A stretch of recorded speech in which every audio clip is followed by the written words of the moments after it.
Welcome to the Evolvepreneur AI Advantage Show, and I'm your host, Richard Wray.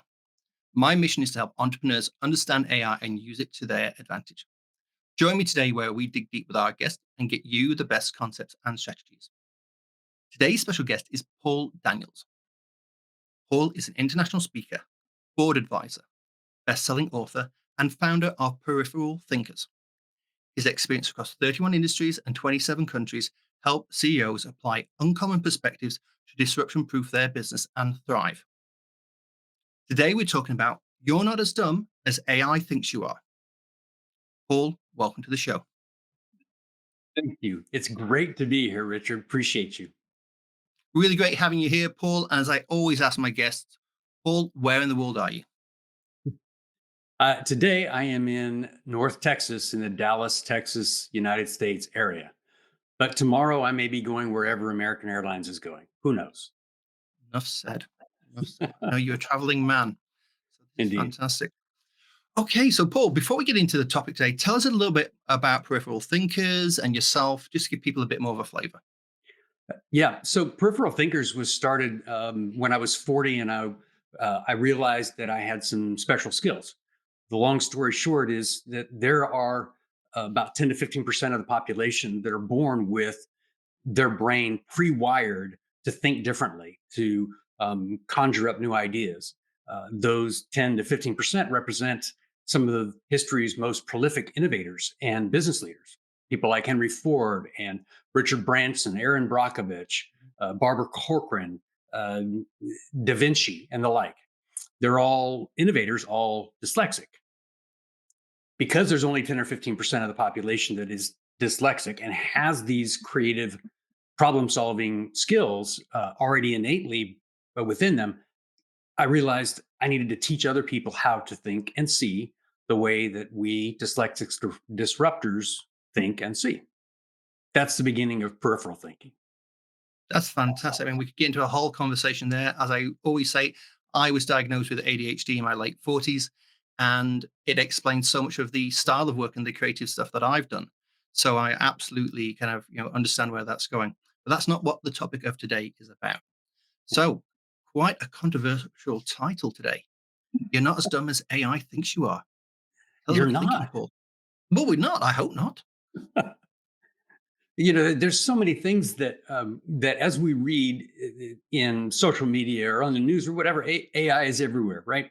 This harkens back to the day when um, people ran around conferences putting in a little e next to their name or an at sign when the internet came, and everybody is part of it. Look, AI has been around a long time. Algorithms have been around since math. So Yeah, it is what it is. The issues that people are feeling about AI make them feel stupid, but AI doesn't necessarily really think you're stupid. it It doesn't needs care. it needs you to show it how brilliant you are, so it can exaggerate that. It can amplify the knowledge that you have.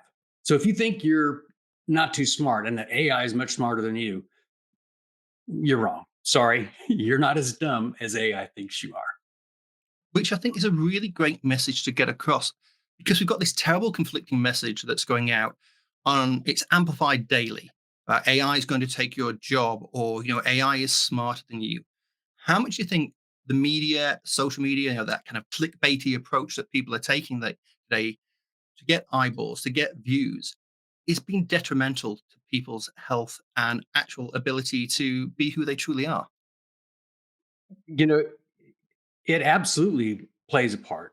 I was watching something just today, a gentleman speaking and saying, look, if you think the world is crummy, turn on the television, read a newspaper, check social media, and you'll find out it's crummy. If you think the world is great, turn on the television, pick a newspaper, look online, and it'll be great.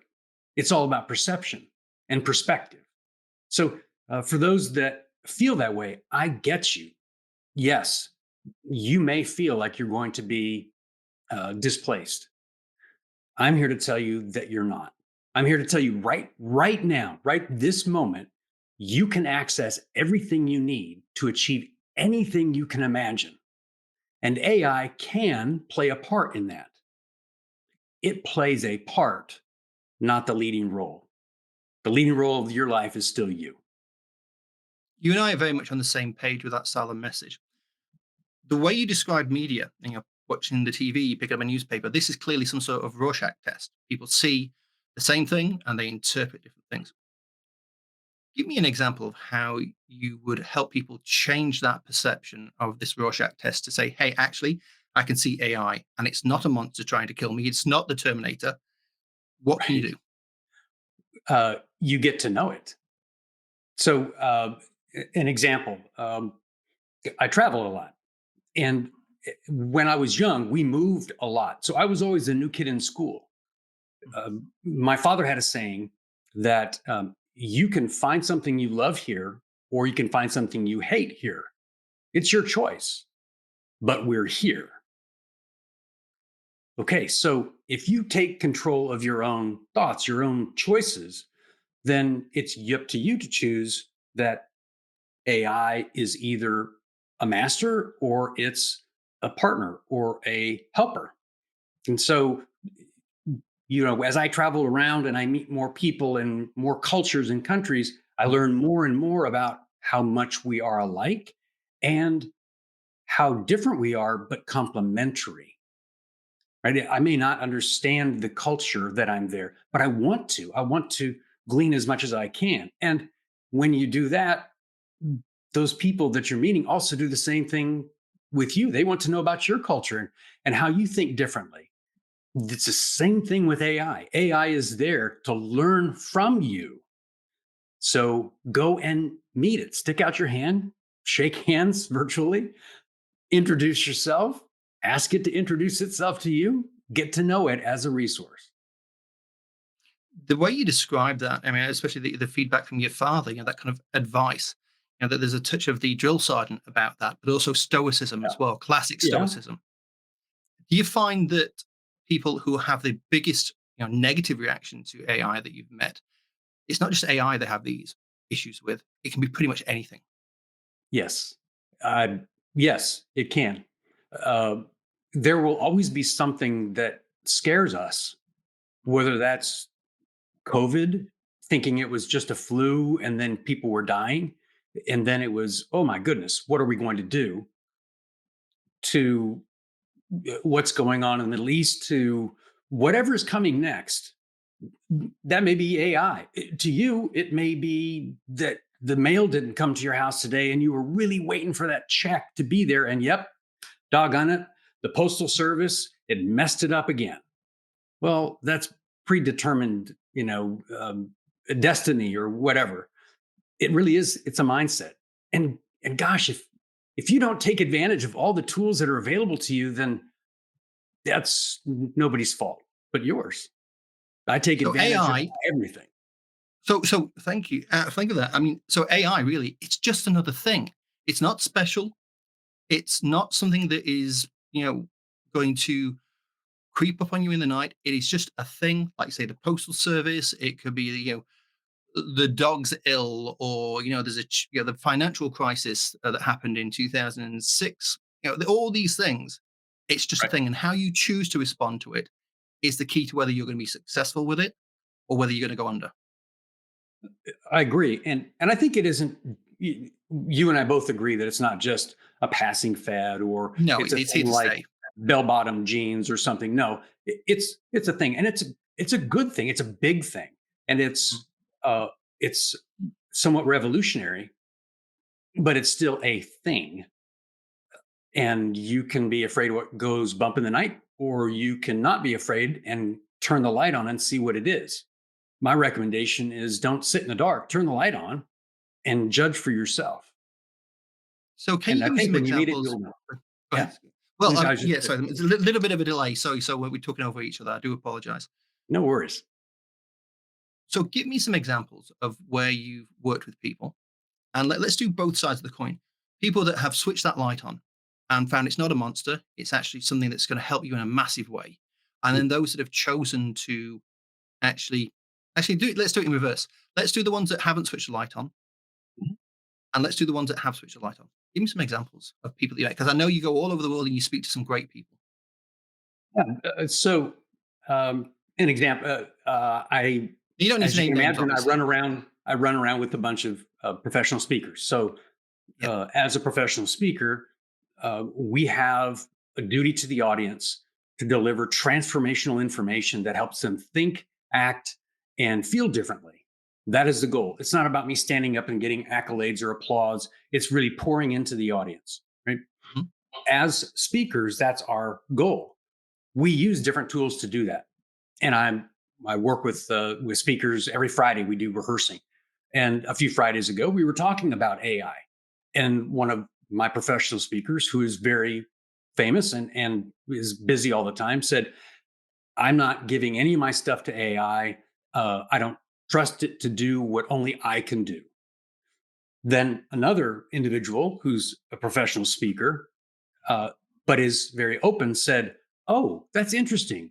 And she asked this gentleman a couple of questions. And within a few moments, she had taken what he responded and she put in the chat a 15 bullet point layout for his new book. And he Wow. said, how did you do that? She said, well, I just asked for a prompt. You were giving me some stuff. I was taking the stuff that was coming off the transcription and put it in a chat, gave it a couple of prompts, said, give me an outline for a book by so and so about this topic. And then here's some content. and wasn't part of any of that other than watching, going, this is fascinating to You're see there with the both sides of popcorn at that this coin. point going, "This is fun to watch," yeah? At the same time, exactly. I was the guy with the popcorn going, "Oh, I'm so glad I'm here." And then we finished, and of course, I contacted my female friend speaker and said, "I am thinking about a book. Can you help me?" She says, "Yes," Wow. and she's only 2 weeks into playing with AI. She's not going to fall all in. She just spends maybe 30 minutes a day, and she's learning from different people and trying different things and failing and learning and making progress. And sure enough, within 20 minutes, we had more than just an outline for the book. It had some really great insights. It grabbed some statistics that I needed but didn't know where to get the reference for. Yeah, great tool. This Great is tool. this is really interesting because by your own definition, you're on a learning journey. I think we all are with AI. But Yes. somebody who at that exact moment in time seemed like an expert, seems like she had it all together about AI. But by what you've said, she'd really only got one page in the manual ahead of you. It's like, yeah, and she's on page 3 and I'm on page 1.5. Well, I'm dyslexic, so I'm a little slow in reading. But yeah, she's only a few pages ahead. And there's lots of pages to go, and you don't have to know it all. You can just do one page and get value out of it. You can do the next page and get value out of it. And I say that about AI. I say that Hmm. also to my peripheral thinkers and my clients out there. That's the same thing for everything I'm coaching you on and telling you. You don't have to change the world. You need to go out into the world and let it inform you bit by bit so that you become better bit by bit. That is really interesting. And I love that whole approach. It's not just for AI. Again, as we say, AI is not special in that respect. It's just a thing. To keep going with the manual analogy, though, so many of those pages aren't written yet. So, you've got a Right. book, but at least half of or more is not written. Where do you Right. think this is going? Do you have any kind of predictions to say, hey, this is where we are now? The zeitgeist of OpenAI and ChatGPT kicked in about a year ago. It launched in November 2022. And that's really been the spark that has got people Mhm. freaking out about AI in every way possible. And then everybody else Absolutely. piles on top and wonderful things. Where do you think it's going? What do you think is going to be the evolution? Because if we look back at history and we look at some of the big technologies that have come along, and we could go back to the printing press, we could talk about uh, any form of telecommunication, be it the telegraph, be it Morse code, be it radio and TV, the internet. Obviously, they've all been huge game-changing industries or technology, should I say, that have created industries. Where do you think this is going? Well, I think the first wave of what we're seeing right now is is a lot of people on page 3 of that manual, and they're building businesses. They're going crazy. There's a lot of that. It's somewhat of a gold rush, if you will, or a land grab. Mhm. But I don't want it to sound like it's all about just making money. There's lots of opportunities, and people are going to go out and explore those. Like many things, you'll find that 80 to 90% of them won't be around doing that same thing in a few years' time. So there will become a consolidation, but all of those contribute to a deeper understanding and more insights into the best ways or the most appropriate ways to use AI for specific things. That consolidation will be the tipping point where we get a Henry Ford. I mean, there were cars before that, right? And there were people that were doing that, coach builders and whatnot. It was him saying, I want to have a moving assembly line. I don't want to move my people around. I don't want to have just a group of people build a car, then they go and build another one. I want them to do this because we've already proven that that part is good, but it could be better.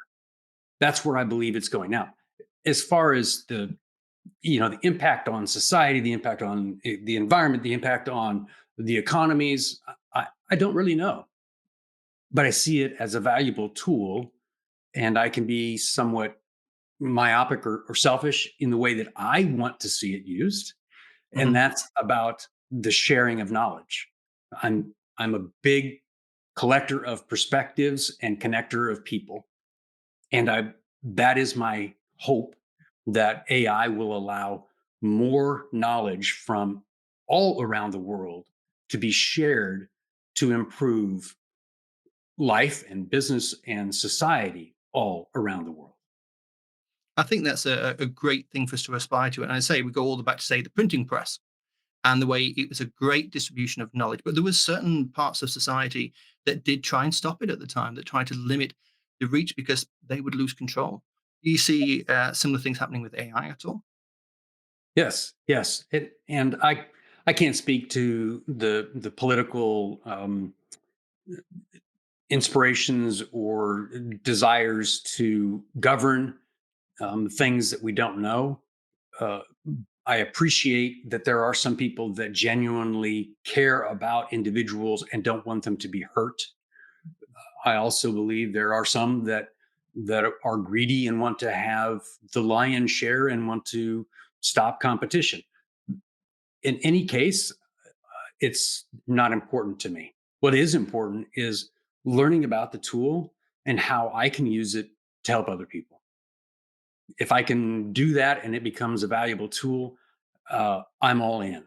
If it turns out to be harmful, then I'm not for that. I want us to be better, um, not more divided. That makes complete sense. I remember an old TV ad where it was when the dot-com boom was happening. Hmm. And I've been trying to find this ad to show it to people, and I still can't. I'm really annoyed. But if I remember correctly, it was a grocery store owner and they weren't doing so well. And the guy turned around to his son and went, "Don't worry, I've got a solution to the problem." And he went outside, climbed up a ladder, and painted .com on the end of the business name, thinking that would magically make money come in because he heard about all these internet Right. millionaires and all these, Right. which is, it's a classic thing of unrealistic expectations about what something can do. And you've mentioned the gold rush kind of mindset that people have. Right. How do you go about advising people with AI or anything else that you do of not having unrealistic expectations? Because some of the people I talk to, they go, "Oh, I just get AI to do all my work and I can relax and we're all good." It's not like that. You still have to work. Right. Yeah. Ask your question again. How I advise How my do you advise clients. people not to have unrealistic expectations Right. of what AI can do for them? Well, it's more of a reflective thing. So if the expectation is that AI is going to solve all my problems, if that AI is going to make me a billionaire overnight because of one idea that I have, I would turn it back in and say, what evidence do you have to show that you've done that in the past, that you've been able to take one idea and become a billionaire? Where do you have that? I'm not pushing on them, saying let's become realistic about this. Just like with peripheral thinking, I say you need more perspectives. I gather a lot of perspectives. Not all of them are applicable right now. Some of them have been sitting in my quote peripheral resource library for decades. It's a great idea, but its time isn't now. It's a great idea, but I really don't have anything to apply it to. I don't have a challenge to overcome or a goal to achieve that will help me do that. But I still like that and I'm keeping it. So again, when we look at AI, it's getting to know it, seeing what it can do, trying. Please try and go ahead and fail. Fail big, fail often. Just get over yourself about having to be perfect or be successful. Get to know it like a neighbor that moved in across the street. Bake some cookies, go meet them, welcome to the neighborhood, get to know them. If you don't like it, or if it fails, whatever, we'll try something else. At least you've learned. Exactly. And there are always lessons, always. Whether you win, fail, whether it's mediocre, there's a lesson. And I'm going to stop learning when I stop breathing because there's so much to experience that helps me every day. So get It's out the there and old learn. Yeah, there's the old phrase of, what doesn't kill you makes you stronger, which I really dislike that phrase, but sadly, so much of it is true. I felt Mhm. like I was strong enough before, if that's okay. I don't need to get stronger in that respect, but it does work anyway. Yeah. And When this will not when you kill do, you. well, it won't kill you. It's not the Terminator. It's not going to come after Right. you. It's not going to set off the nuclear missiles. Matthew Broderick is not going to be needed to fix the computer. And shall we play a game of tic tac toe? It's not going to happen. Right. And I think we're Right. both of an age where we get that gag. Yeah. Yeah. Is it possible that that could happen? I sure. You know what? And it's possible that the sun would stop shining tomorrow. So I'm not going to stop living because that's possible. I'm going to keep It's going. nice. Yeah. So give me some examples of as you've traveled around the world where you've been really impressed, where you've seen people embrace AI to change their situation. You gave the great example of the speakers, but you must have seen other examples where somebody maybe has 4 out of 5 of the skills they need to be successful, and AI has bolstered them to be able to go to that next level in their whole entrepreneurial experience. So what I've seen uh, is that AI has. I was going to say that it hasn't increased a skill, but it actually has. So I was going to say it hasn't increased a skill because it replaces something that perhaps is not necessarily a skill, but needs to be done. And an individual is not particularly good at that. They're very strong at something else. And and we all have those in our jobs in our day. There's stuff you just have to do, right? Mhm. So we can't just turn it over to AI. But where I have seen it become valuable for leaders and whatnot, it becomes another resource to delegate. I still need to train it. I need to tell it what I'm wanting it to do. I need to give examples of how I want it to do it so that it can perform its work. That does relieve me in a way that I can expand my impact using the strengths that I have. So we have strengths, we have weaknesses, we have areas for improvement. That we know what a strength is. An area for improvement is something that I want to be better at, but I'm still working on. A weakness is something, regardless of how hard I've worked, I'm never going to be exceptional at it. It's just a weakness. In fact, I may be very poor at it. I am a slow reader. You want me to read fast? It's not happening. AI can do that. I'm not terrific with certain administrative functions.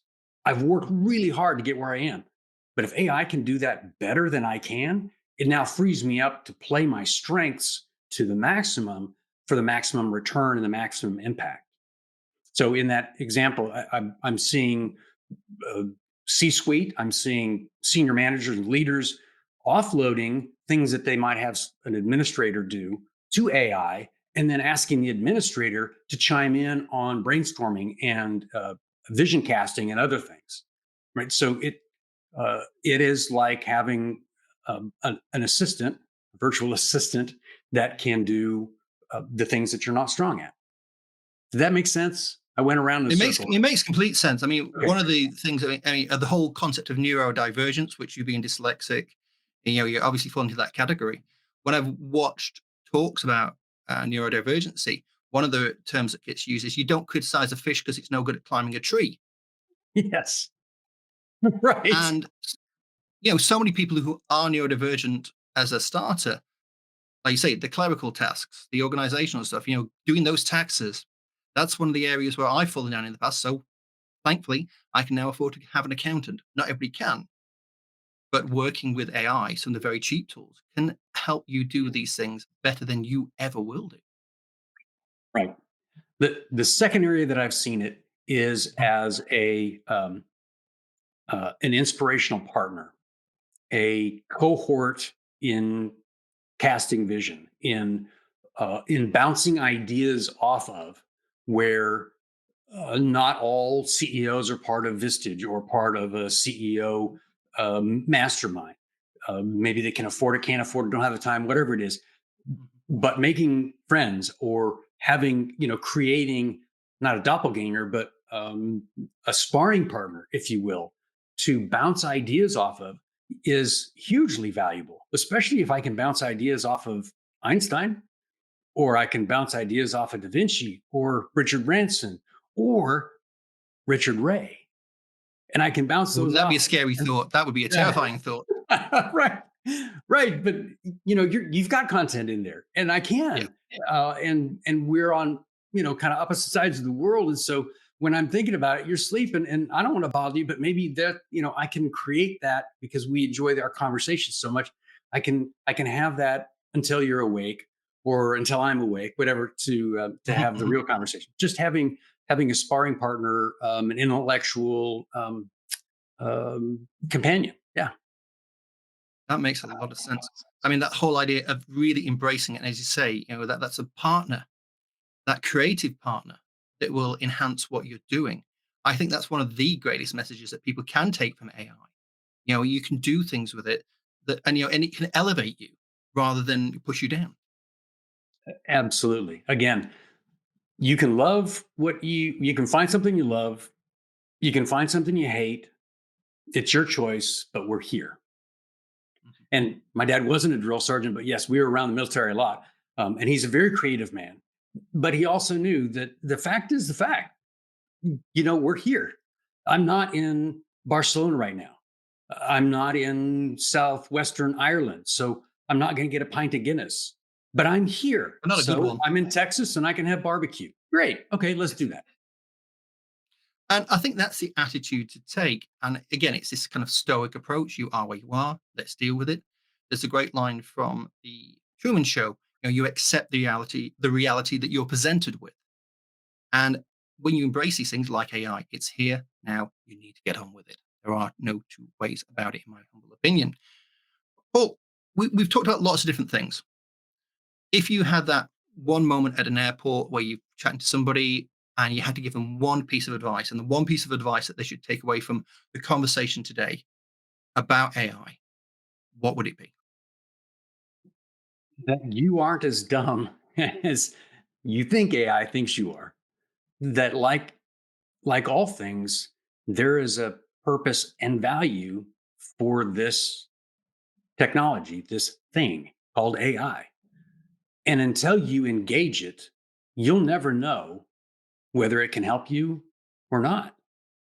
So engage, learn, take it step by step. Just do page one of the manual and see what you think. If you are already on page one and you're still not sure, go to page two. Get to a point where you can definitively say that you researched it, that you have worked with it, that you have delved into it, that you've talked with other people and got different perspectives on it. Now you have an informed position by which you can make your decision. Until then, it's all just hyperbole. So I'll be the stoic guy. Get on with it or get off. But there's no middle ground. So go. I like that. I like that a lot. Paul, where can people find you? And do you have any exciting projects on the horizon that people should know about? Oh, yes. So you can find me on a website, peripheralthinkers.com. It's also, you can find me at pauldanielsjr.com, pauldanielsjr.com. I'm on LinkedIn, Paul Daniels Jr. I've got a peripheral thinking, some other things that are coming up, projects that I'm working on. I'm working, I've shared this before with a couple of organizations that have knowledge that has been captured over several decades from peoples around the world that don't necessarily have a written language or a written history, but that have passed down information verbally from generation to generation. And these are wisdoms, these are truths as they see it. So getting that into AI and getting a filter on it so that we can capture and leverage that wisdom that heretofore has not been widely shared. I'm I am super excited about that. I'm not sure how long it will take us. A couple of very large companies. I'm by myself, so I move kind of quick, but I Mhm. don't have the power to do what they do. And I'm hopeful in 2024, 2025 that that'll be available for people to say, what do the wayfinders of the South Pacific think Mhm. about solving challenges when there's no way to navigate the next move? That sounds like a Speak. really exciting project. I mean, living in Australia and, with the indigenous, Australians out here, oh my goodness, there is so much content. There is so many stories that, Rich. just amazing stuff.